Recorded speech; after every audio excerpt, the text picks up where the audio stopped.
हम अपना ही काम नहीं निकाल रहे हैं बल्कि उनके जो टैलेंट है उसको भी कर रहे हैं।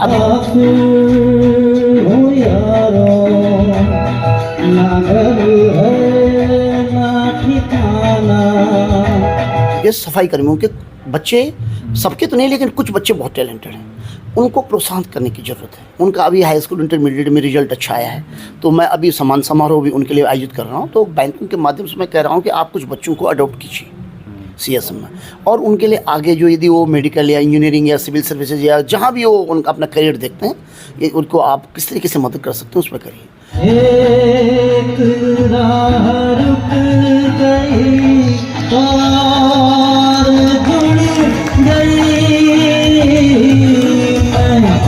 ऋषिकेश नगर निगम ने एक नई पहल की शुरुआत की है। जो सफाई कर्मचारी शहर को स्वच्छ रखते हैं उनके कल्याण के लिए एक प्रोग्राम किया गया है, जिसमें सामाजिक तौर पर उनका जो परिवार है उनके लिए कार्यक्रम रखा गया। अभी हमारे साथ जो ऋषिकेश नगर निगम के नगर आयुक्त हैं शैलेंद्र नेगी जी, वो मौजूद हैं। सर पहले तो स्वागत है आपका दैनिक उत्तराखंड में। नमस्कार, बहुत बहुत एक नई पहल की गई है सर आपके द्वारा, और पहली बार ऐसा देखा जा रहा है कि जो सफाई कर्मचारी है उनके बारे में सोचा जा रहा है। क्या ये पहल है सर? हाँ, सफाई कर्मचारी जो है नगर निगम का एक बहुत महत्वपूर्ण हिस्सा है, और नगर निगम का मैंडेट भी स्वच्छता सबसे पहले है, उसके बाद जो अन्य कार्य होते हैं उसके बाद आते हैं। हमारे पास जो स्टाफ है, मेरे पास लगभग 400 के लगभग स्टाफ है, उसमें से लगभग 80% स्टाफ मेरे जो है स्वच्छता का काम करता है।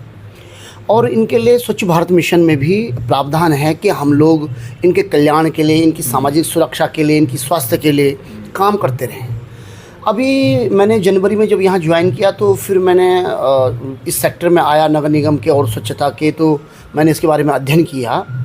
तो मुझे लगा कि यदि हम नगर निगम की सफलता चाहते हैं तो हमें सफाई कर्मचारियों को और उनके परिवार वालों को साथ लेकर आगे बढ़ना चाहिए। हमने फरवरी 2024 में पहली बार यहाँ पर एक हेल्थ चेकअप केंद्र स्थापित करके एक कैंप लगाया था। उसमें एम्स के डॉक्टर और हमारे जो 2 सीएमओ साहब की टीम थी वो आई थी, और तमाम प्रकार की जो है इनकी जांचें हुई, और उसमें जो कमियां निकल के आई थी उन कमियों को दूर करने के लिए हमने, जैसे किसी में ब्लड की कमी थी, कोई एनीमिया था, कोई मतलब खाज खुजली के रोग थे, कुछ में अंदर टीबी कैंसर की इस तरीके से सिम्टम्स बन रहे थे, और लोग ध्यान नहीं देते हैं क्योंकि वो लोग एक तो अशिक्षित भी ज़्यादा हैं और जागरूकता की भी कमी है अधिकांश में। तो उस तरीके से हमने जब उनको अवेयर किया उसके बाद आगे बढ़े, तो उनके जहाँ जहाँ इलाज चल सकते थे हम लोगों ने रिकमेंड किया और उनको छुट्टी भी दी कि आप जाइए अपना इलाज पर पहले करवाइए। एक तो ये किया। दूसरा, हमने 26 जनवरी को और 15 अगस्त को हर बड़े कार्यक्रम में इनके सम्मान की व्यवस्था की। पर मंथ में हमने मंथली वाइज जो है एक एम्प्लॉय को चयन करते हैं अपने 40 वार्ड में, जो सफाई नायक हों, पर्यावरण मित्र हों, कि वो कौन बढ़िया काम कर रहे हैं। उनको फिर 15 अगस्त से 26 जनवरी को सम्मानित करते हैं ताकि उनका मनोबल ऊँचा रहे। अभी जो आज हमने किया है, हमने इनके जो परिवारजन हैं वो जो सरकार की ई डिस्ट्रिक्ट योजना है, ई डिस्ट्रिक्ट सेवा है, उसका लाभ नहीं ले पाते। इनके पास मैंने पूछताछ की, भाई स्थायी निवास कितनों के बन गए, जाति प्रमाण पत्र है, आय प्रमाण पत्र है, आपका हैसियत है, उत्तरजीवी प्रमाण पत्र हैं, ये EWS हैं। वो कहने लगे कि हम लोगों को इसके बारे में जानकारी नहीं है, क्योंकि इसकी ज़रूरत तब पड़ती है जब कोई एक्सपायर हो जाता है, फिर उसकी जगह मृतक आश्रित लगता है, तभी पड़ती है। आउटसोर्स में इन सब की ज़रूरत पड़ती नहीं है। आउटसोर्स में जब भी सफाई कर्मी होता है ज़रूरत के अनुसार रख लिया जाता है। तो इस तरीके का हमने एक वो करके फिर मैंने सोचा कि इनके लिए एक ई डिस्ट्रिक्ट सेवा का हमको एक कैंप लगाना चाहिए। और साथ साथ में मैंने जो नगर निगम स्तर पर भी कुछ सेवाएँ हैं, इन्हीं का ऑफिस है लेकिन ये लोग नहीं ले पाते, जैसे जन्म मृत्यु प्रमाण पत्र हैं, जैसे भवन कर हैं, या कॉमर्शियल टैक्स है, कहीं इनकी दुकान है, कहीं कुछ किसी प्रकार की सुविधा है, उसमें टैक्सेशन में इनके प्रकरण फंसे हुए हैं। साथ साथ में हमने देखा कि आधार, कई लोगों के पास आधार नहीं है, आधार अपडेट नहीं है, और साथ साथ में जो राशन कार्ड है वो बहुत एक इम्पोर्टेंट डॉक्यूमेंट है। वो आने वाले दिनों में हम लोग जो है जब आयुष्मान कार्ड और उसका सिविल लगा रहे हैं तो वहाँ पर वो काम आएगा। तो राशन कार्ड का भी आज कैंप लगा हुआ है।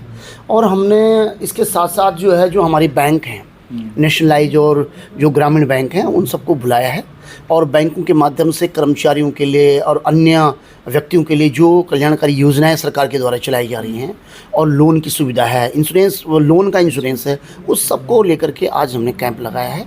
और हमने स्वयं सहायता समूह जो नगर निगम से जुड़ी हुई हैं, दीनदयाल उपाध्याय शहरी आजीविका मिशन हमारे यहाँ चल रहा है और उसमें हमने बहुत सारे जो है स्वयं सहायता समूह को अपने साथ जोड़ा है। 44 हमारे पास हो गए हैं संस्थाएं जो ASSG, उनको हमने त्रिवेणी सेना के माध्यम से जोड़ा है, उनको भी हमने यहाँ बुलाया। हम ये चाहते हैं कि ये पर्यावरण मित्र हैं जो इनके परिवार के लोग, इनकी महिलाएँ स्वयं सहायता समूह से जुड़े और उनको हम लोग प्रशिक्षित करें। हम उनको सबसे पहले रजिस्टर करें, उनका प्रशिक्षण कराएं और उनको वो अपॉर्चुनिटी जो अन्य लोग ले रहे हैं उनको उनके से जोड़ें। तो यही हम पहल कर रहे हैं और इसमें आज ये जो कार्यक्रम हुआ है इसमें हमने सफाई कर्मचारी आयोग के सदस्य जो कि ऋषिकेश के रहने वाले हैं, राकेश कुमार पारचा जी, इन्हीं के समाज के हैं, उनको आज मुख्य अतिथि बनाया। इन्हीं के समाज के लोग जब इनके फ्रंट में बैठते हैं, मुख्य अतिथि होते हैं, तो काफ़ी मोटिवेट होते हैं। हम ये देखते हैं कि शहर में जितने भी बड़े नाले हैं, छोटे नाले हैं, सेप्टिक टैंक हैं, कभी लोगों के घरों में ही सीवर की समस्या आ जाती है, तो हमारे कर्मचारी जो है करते हैं। और पशुओं की स्थिति जो है बड़ी वो है कि मतलब पशुपालन करते हैं लोग, पशु मर जाता है तो उसका अंतिम रूप से उसका निस्तारित किया जाए, तो हमारे कर्मचारी उसमें बढ़ चढ़ के आगे आते हैं, जबकि इनका इतना उसमें वो नहीं है। वो कहते हैं कि हमारे मूल कार्य में ये नहीं है, हमारा काम सफाई और झाड़ू ये है, लेकिन जब हम लोग कहते हैं, अधिकारीगण कहते हैं, तो वो बढ़ चढ़ कर काम करते हैं। तो इस भावना को बनाए रखने के लिए उनका प्रोत्साहन जरूरी है, उनके बारे में सोचा जाना चाहिए, इसी को लेकर काम कर रहे हैं। अच्छा सर, साथ में आप अब जो सफाई कर्मचारी हैं, पर्यावरण मित्र है, उनको लेकर स्किल डेवलपमेंट पे भी काम कर रहे हैं। ये नगर निगम ऋषिकेश पहला ऐसा नगर निगम होगा जो सफाई कर्मचारियों को स्किल को लेकर भी काम कर रहा है। क्या है, क्या क्या स्किल डेवलप क्या देख रहे हैं आप, किस तरीके से काम करेंगे? अभी जब मैंने 26 जनवरी 15 अगस्त को ऐसे ही बीच में बोला कि भाई कोई आगे गाना गाने आइए या कुछ डांस परफॉर्मेंस कीजिए, तो इस बीच मतलब जो है हमारे कर्मचारियों में कुछ कर्मचारी ऐसे निकले जिनकी अद्भुत प्रतिभा है और उस प्रतिभा को देखते हुए फिर हमें लगा कि यार ये तो आज जैसे कार्यक्रम हो रहा है तो हमने बाहर के गायक नहीं बुलाए, हमने इन्हीं को मौका दिया है। और आने वाले दिनों में हमने इनको बताया है कि हम आपके लिए स्पेशली जो आपके जो वाल्मीकि जयंती होती है और उसमें लाठी चलाते हैं, बहुत अच्छा स्किल है इनका, उसका एक स्पेशल मैंने कहा ये प्रोग्राम यहाँ पे किया जाएगा। ये लोग कुश्ती भी बड़ा अच्छा खेलते हैं, दंगल का बहुत शौक़ है, लाठी का बड़ा शौक़ है, तो उसके फंक्शन यहाँ किए जाएंगे। मैं अभी उनको मोटिवेट करके उनकी रिहर्सल करवा रहा हूँ और जब एक बढ़िया रूप में हो जाएगा फिर यहाँ पर फंक्शन किया जाएगा। अच्छा, इसके पीछे का दृष्टिकोण क्या है आपका कि जिस तरीके से आप तमाम कार्यक्रम और इनको स्किल को लेकर आगे बढ़ा रहे हैं? हर कोई जानता है कि समाज में सबसे यदि सामाजिक रूप से देखा जाए तो वाल्मीकि समुदाय के जो लोग हैं सबसे मतलब महत्वपूर्ण कार्य करते हैं, लेकिन लोगों की दृष्टि में उनकी प्रतिष्ठा उस रूप में नहीं है जितनी उनको दी जानी चाहिए। और हम उनको जब इस तरीके से सम्मान देते हैं, आगे लाते हैं, तो जो मैं देख रहा हूँ कि शहर में स्वच्छता की व्यवस्था बहुत अच्छी दिखाई दे रही है, क्योंकि उनको लगता है कि हमको भी कुछ पूछ रहा है, कोई उनका सम्मान कर रहा है और उनके बारे में सोच रहा है, तो वहाँ बोलने की ज़रूरत नहीं पड़ती। जहाँ भी होता है कहते हैं कि साहब हम आपके लिए कुछ भी कर देंगे। तो ये भावना जागृत करने के लिए और बनाए रखने के लिए उनको ये प्लेटफॉर्म देना बहुत ज़रूरी है। यानी कि खेल कंपटीशन और इसमें भी अब साथ साथ सफाई का आप उनको आगे कर रहे हैं? हाँ, हम लोग केवल हम अपना ही काम नहीं निकाल रहे हैं बल्कि उनके जो टैलेंट है उसको भी कर रहे हैं। अभी मैंने मंगला माता जी के माध्यम से मतलब वहाँ निवेदन किया है कि 2-3 चीज़ों के लिए कि एक तो इनको हम यूनिफॉर्म सर्दियों की और गर्मियों की माता की तरफ से हमने अभी प्रपोज़ल भेजा है, तो उन्होंने सहमति दी है। तो पूरे हमारे 350-400 जो कर्मचारी हैं इनको बढ़िया जो पूरा जैकेट स्वेटर से लेकर टोपी से लेकर पूरा जो है सेट दिलाने का प्रयास किया जा रहा है। मैंने कुछ बैंक जो हमारे साथ नगर निगम से जुड़े हुए हैं CSR में बात की है कि कुछ कर्मचारियों के बच्चे पढ़ने में अच्छे हैं, हमारे कर्मचारियों के सफाई कर्मियों के बच्चे सबके तो नहीं लेकिन कुछ बच्चे बहुत टैलेंटेड हैं, उनको प्रोत्साहन करने की ज़रूरत है। उनका अभी हाई स्कूल इंटरमीडिएट में रिजल्ट अच्छा आया है, तो मैं अभी सम्मान समारोह भी उनके लिए आयोजित कर रहा हूँ। तो बैंकों के माध्यम से मैं कह रहा हूँ कि आप कुछ बच्चों को अडॉप्ट कीजिए CSM में, और उनके लिए आगे जो यदि वो मेडिकल या इंजीनियरिंग या सिविल सर्विसेज या जहाँ भी वो उनका अपना करियर देखते हैं, ये उनको आप किस तरीके से मदद कर सकते हैं उसमें करिए।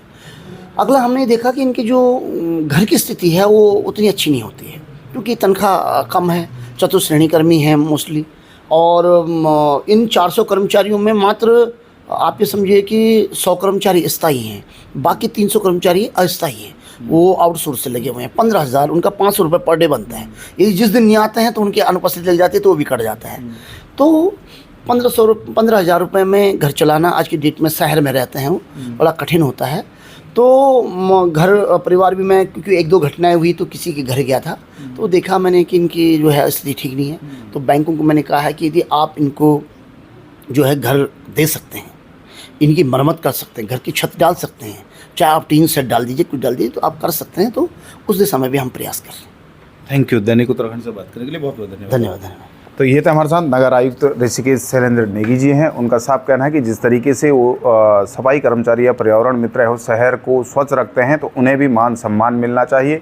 साथ ही नगर निगम ऋषिकेश अब जो सफाई कर्मचारी हैं उसके अंदर, यानी कि जो सफाई कर्मचारी हैं उनका मनोबल बढ़ाने के लिए उनका स्किल डेवलपमेंट भी कर रहे हैं। साथ में उनका कहना है कि जिस तरीके से कई लोगों में जो प्रतिभाएं हैं वो भी आगे निकल कर आनी चाहिए ताकि इन लोगों का मनोबल भी बना रहे, इनकी आर्थिकी भी सुधरेगी आगे चलकर और जो शहर है वो भी स्वच्छ रहेगा। ऋषिकेश से दैनिक उत्तराखंड के लिए मनोज चौहान।